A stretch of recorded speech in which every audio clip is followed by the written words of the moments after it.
Here we are again with Sanctuary of Reality, my comic review series.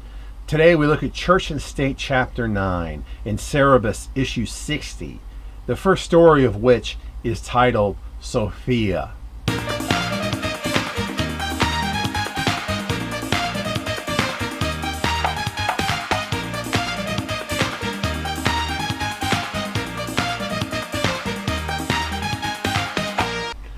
At night, in bed with Cerebus, Red Sophia asks why he doesn't figure out what he wants to do instead of doing what he hates so much.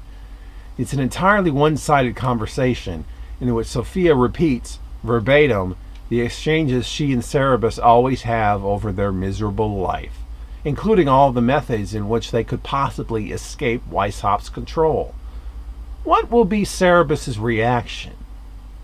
The look on Cerebus's face this whole story is priceless. We learn quite a bit about Cerebus's married life in this one. There seems to be an implication in this that Cerebus seems to actually enjoy his current miserable status quo. Is he actually growing fond of Red Sophia, or is he just easily complacent? What is truly keeping him an Eist? I don't think we ever really find out. Maybe it's just his usual old greed. I don't know. Next is Henrot Gutch. Mrs. Henrot Gutch has tea with Harmon Blakely when she spots a child messing around on a pear tree. She screams at him and it escalates to physical violence. What will be Blakely's reaction? For some reason, I always read Mrs. Henrot Gutch's voice in my head with any given Monty Python member's woman voice, mostly Terry Jones. Anyway, she's proven to always be good for a good guffaw, and this story is no exception. I mean, she gets a little predictable after a while, but I think it's always done originally each time. Next is Astoria. Astoria gives her opinion on President Weishaupt, discussing how dangerous he is politically and how Siren's hands-off attitude concerning him is potentially a major mistake.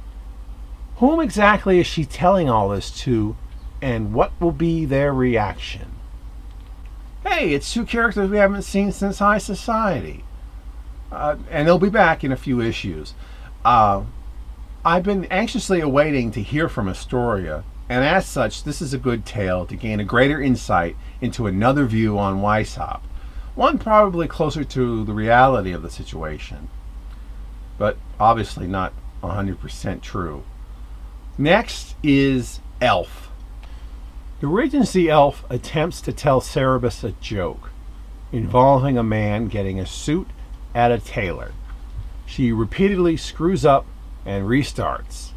When the butt of the joke ends up being Cerebus, what will be his reaction? This is a very cute tale. The elf is always adorable, and I know quite a few people who can't tell a joke to save their lives, so I can relate to Cerebus in this one.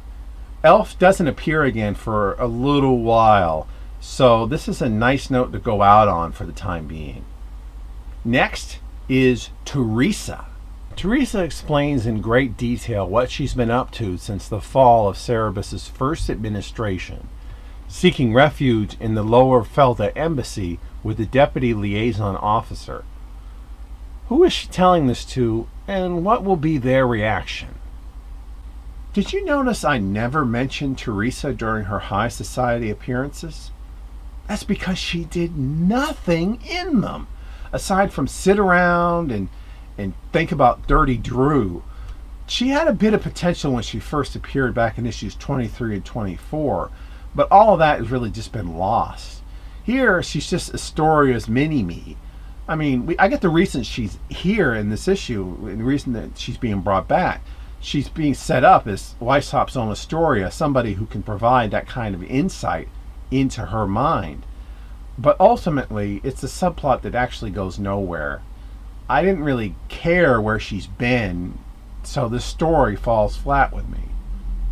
So, aside from this last tale, this has actually been a solid issue in choices of focus. I enjoyed it.